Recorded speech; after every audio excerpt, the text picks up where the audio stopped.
CPAM, 24 heures par jour, 7 jours sur 7. Une équipe de professionnels et de passionnés de la radio vous apporte le monde entier chez vous. Information, éducation, récréation, CJWI plus près de vous. Depuis Montréal, radiounion.com, la voix des communautés culturelles au Québec. CPAM. Maison AM.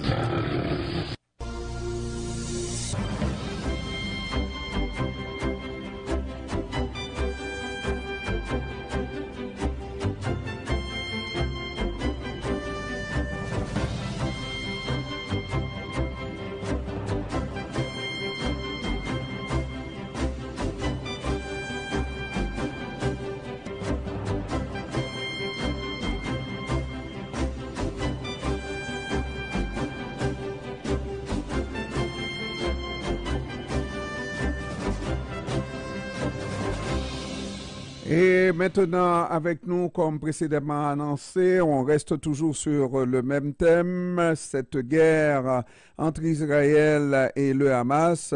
Nous avons donc avec nous professeur Miloud Chenoufi, les chercheurs de l'Observatoire sur le Moyen-Orient et de l'Afrique du Nord, également professeur au Collège des Forces canadiennes. Bon après-midi, professeur Chenoufi. Oui, bonjour. Ça va bien, professeur? Ça va très bien. Et vous? Oui, moi, ça va toujours bien, même quand ça va mal, professeur, parce que ça va mal. Ça fait au moins 2 semaines qu'on ne s'est pas parlé. Et moi, je pensais que lorsqu'on se reparlerait 2 semaines plus tard, qu'on dirait que, bon, on a un répit dans cette guerre. Non, on est loin d'un répit. Et la chose qui est nouvelle, c'est qu'on voit un concert de voix qui s'élève et qui demande à Benjamin Netanyahou de mettre un peu les pédales douces parce que ça commence à friser le ridicule là-dedans. Ben écoutez, oui, effectivement, hein, vous savez, nous parlons d'un conflit où les crimes de guerre se sont multipliés, où un État souverain membre des Nations Unies a introduit une saisine pour génocide contre Israël et que la Cour internationale de justice a effectivement donné comme avis que Israël devrait éviter les actes de type génocidaire. C'est de ce conflit-là que nous parlons. Et donc, à chaque fois qu'il y a une escalade dans cette guerre-là, c'est en fait un surcroît dans l'horreur. Effectivement, la dernière fois, on s'est parlé, il était question de la négociation d'une nouvelle trêve ou d'un cessez-le-feu qui finalement n'a pas abouti, même si c'était sous égide ou sous médiation internationale. Et on avait dit que les risques d'échec à l'époque se trouvaient en fait dans la considération israélienne qu'il ne s'agirait que d'une trêve et donc un retour aux opérations militaires après la libération des otages et que du côté du Hamas, on disait qu'on accepte de libérer les otages que s'il y a un cessez-le-feu permanent et une évacuation de Gaza. C'est de ça, c'est cette impasse-là qui dure jusqu'à aujourd'hui. Mais ce dont nous parlons aujourd'hui, en fait depuis quelques jours, c'est une possible offensive terrestre sur Rafah. Alors, il faut bien savoir que Rafah, qui se trouve donc au sud de Gaza, sur la frontière avec l'Égypte, c'est la dernière zone habitable de Gaza. Et si nous avons entendu aujourd'hui de plus en plus de voix, notamment celle du Canada, pour dire qu'il ne faudrait peut-être pas envisager cette offensive-là, eh bien, tout simplement parce que le risque est très très élevé que les Palestiniens, ne pouvant plus vivre sous les bombes, sont obligés de déferler sur l'Égypte. Et ça équivaudrait, le cas échéant, à un nettoyage ethnique qui n'est pas étranger aux thèses extrémistes du côté israélien, notamment dans l'actuel gouvernement, mais que la communauté internationale ne veut pas. Voilà à peu près où est-ce que nous en sommes. Mais professeur, lorsqu'on s'est quitté aussi, on était au lendemain de cette décision de la Cour internationale de justice et puis on se disait c'était un document bien étayé et qui plaçait des balises, surtout face à Israël et qu'on soit quelques semaines plus tard, professeur, et qu'on regarde le comportement d'Israël, rien n'a changé dans la tenue de cette guerre. En fait, absolument rien, à l'exception peut-être de l'offensive sur l'affaire qui a été annoncée, mais qui n'est pas encore mise en œuvre. Ça ne veut pas dire que Israël ne le fera pas. Mais vous savez, votre question me fait penser à quelque chose de fondamental sur le fonctionnement du monde. Vous avez deux lignes parallèles.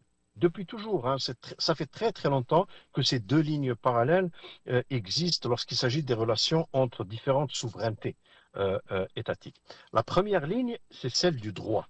La ligne du droit, c'est celle sur laquelle se tient la Cour internationale de justice, c'est la ligne sur laquelle se tient l'Afrique du Sud et c'est la ligne sur laquelle se tiennent tous ceux qui ont soutenu l'approche de l'Afrique du Sud. Et ensuite, vous avez la deuxième ligne parallèle qui est celle de la puissance. Au nom de la puissance, parfois on n'a pas d'égard, quand on peut se le permettre, on n'a pas d'égard à l'égard du droit. C'est un peu la position sur laquelle se trouve Israël à partir du moment où les acteurs qui pourraient effectivement faire fonctionner le droit, c'est-à-dire les États les plus puissants, à commencer par les États-Unis, ne sont pas intéressés à faire subir ou à faire obéir Israël aux injonctions du droit. Et c'est la raison pour laquelle nous sommes dans la situation dans laquelle nous sommes aujourd'hui, où la puissance propre d'Israël, mais surtout la puissance empruntée aux États-Unis et aux États occidentaux, eh bien, permettent à cet État d'ignorer en fait la Cour internationale de justice, d'ignorer l'ONU, non seulement de les ignorer, mais de remettre en cause leur légitimité pour pouvoir continuer sur le terrain ce qu'ils font depuis un certain nombre de mois. Effectivement, depuis qu'on s'est parlé, le nombre de victimes a augmenté. Nous avons dépassé les 28 000. C'est une situation tout simplement catastrophique. Maintenant, je veux croire que Israël a l'habitude d'ignorer les injonctions de l'ONU, mais il s'agit quand même d'une décision de Cour internationale. Oui, je peux comprendre qu'il y a toujours une défense éventuelle à présenter, mais il y a l'opinion internationale qui portera à Israël à un moment donné à réfléchir parce que c'est une opinion qui ne pardonne pas, qui est alimentée par les médias sociaux, contrairement aux ordonnances antérieures de l'ONU, etc. Il y a une circulation de l'information qui se fait vraiment au jour le jour et à l'heure, n'est-ce pas? Et là, oui, au début de cette guerre, on voyait qu'il y avait des mouvements de protestation, surtout dans les pays arabes. Aux États-Unis, quelques ressortissants de la péninsule arabique, n'est-ce pas? Mais maintenant, c'est quasiment le monde entier qui dit non, Israël va trop loin. Même la Chine s'est réveillée. Effectivement, mais voyez-vous, je suis entièrement d'accord avec vous, hein, c'est-à-dire que la bataille de l'opinion publique mondiale a été perdue par Israël, ça fait longtemps, c'est vrai. C'est incontestablement. La sympathie pour la cause palestinienne en général, elle est également majoritaire à l'échelle mondiale, y compris en Occident. Mais voyez-vous, les États occidentaux, enfin l'écrasante majorité, à l'exception peut-être de l'Espagne, de l'Irlande, peut-être de la Belgique, mais l'essentiel du monde occidental sur lequel s'appuie Israël, refuse encore aujourd'hui d'appeler à un cessez-le-feu. C'est-à-dire que lorsque vous considérez bien les déclarations récentes des États-Unis à propos de l'offensive à Rafah, qu'est-ce que les Américains disent? Ils disent attention, ne vous engagez pas si vous ne vous êtes pas assuré que les civils vont être protégés. On dit ça après 28 000 morts.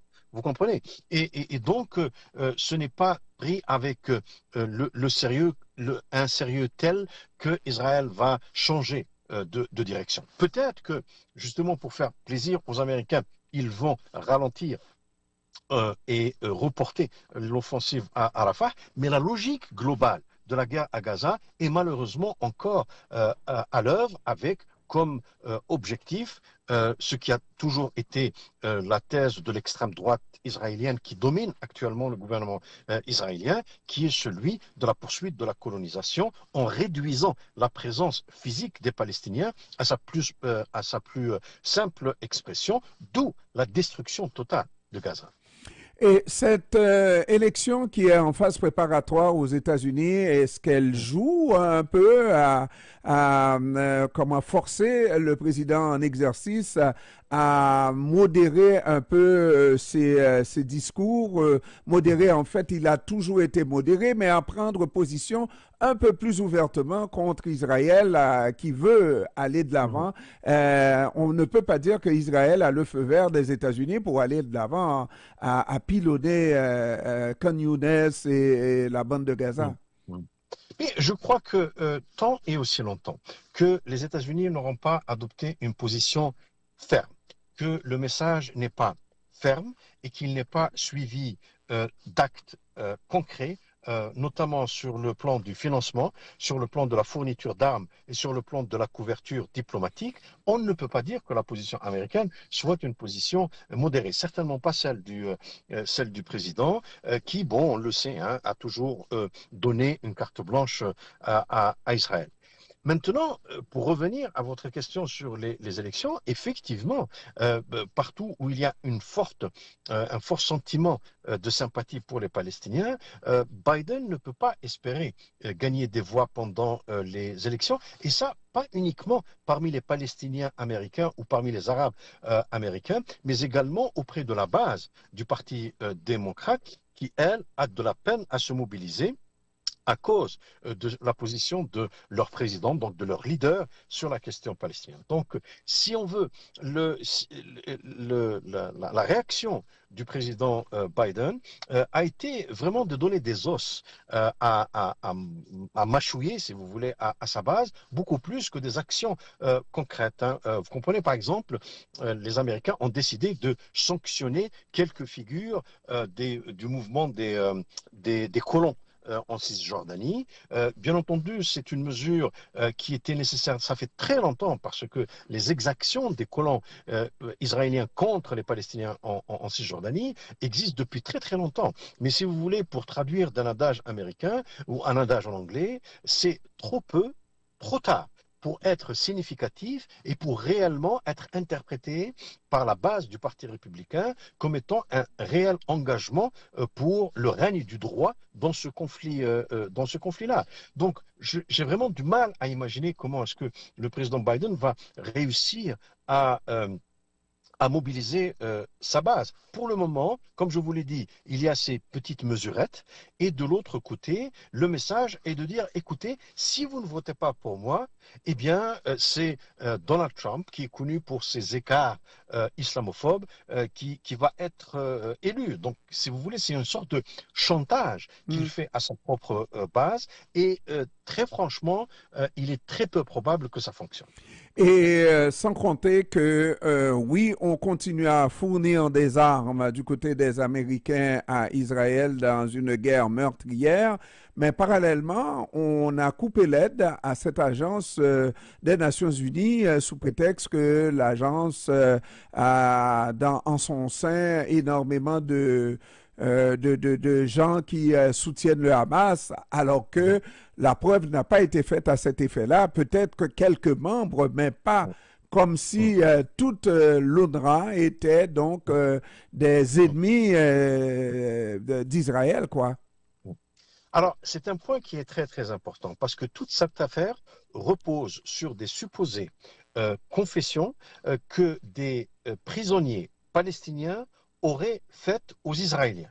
Personne n'en a vu les preuves. Et puis, vous savez, les interrogatoires israéliens sont connus pour être des interrogatoires extrêmement musclés qui frisent la torture et le droit, dans le droit et notamment dans le droit international, des confessions qui ont été obtenues sur la contrainte, ce sont des confessions qui ne sont pas valables.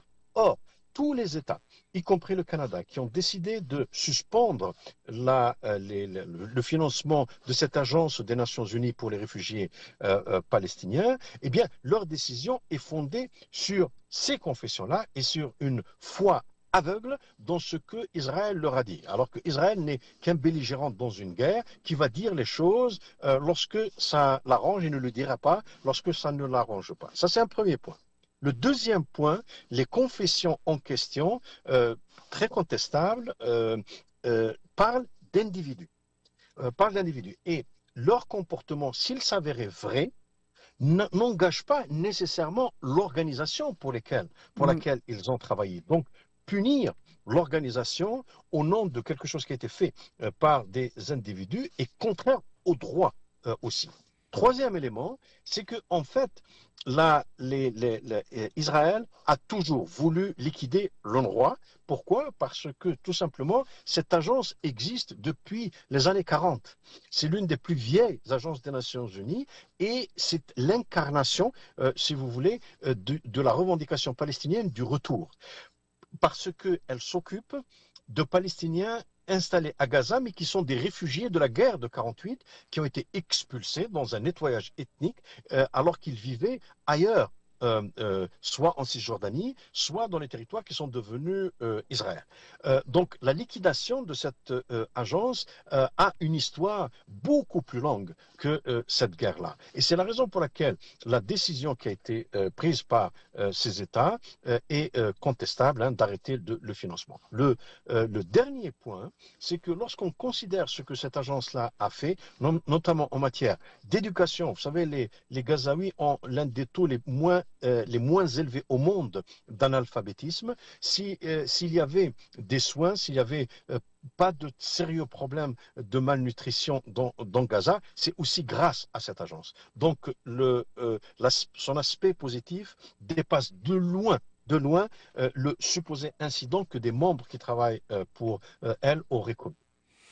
Alors, donc, c'est un dossier vraiment à suivre, mais d'un autre côté, dernier point, on voit du côté du Parlement canadien un effort pour amener le gouvernement canadien à cesser de vendre des armes à Israël, même si on nous parle d'armes non létales, c'est quand même des armes qui se retrouvent sur cette guerre, dans cette guerre et qui servent effectivement à pilonner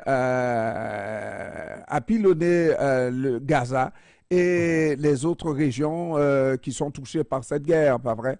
C'est une démarche extrêmement importante de la part de l'opposition au Parlement canadien.